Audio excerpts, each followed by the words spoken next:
سور باولونيا بعد سنة تربية الجدر. طبعا أي حاجة تحت هنا تتشال.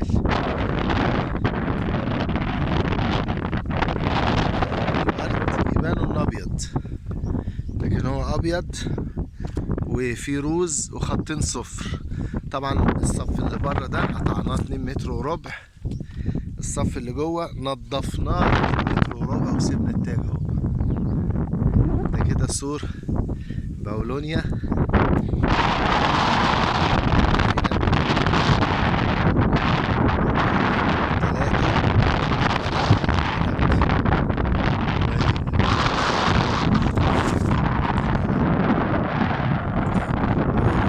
فيها روز وفيها خطين صفر.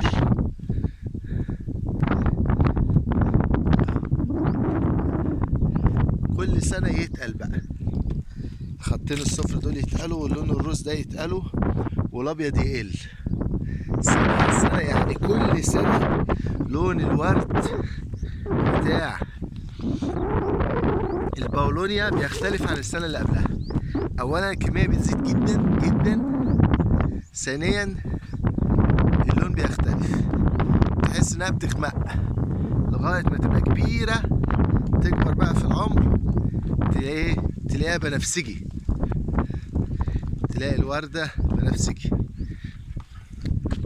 لكن دلوقتي تحس انها بيضة، لكن هي بيضة وفيها الخطين الصفر وفيها البنفسجي.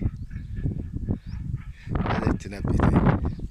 ده سور من الباولونيا، اول صف بنقطعه عند 2 متر وربع عشان يقفل ال 2 متر وربع الاولانيه، وتاني صف بننضف ال 2 متر وربع ونربي تاج في ال 2 متر وربع التانيه.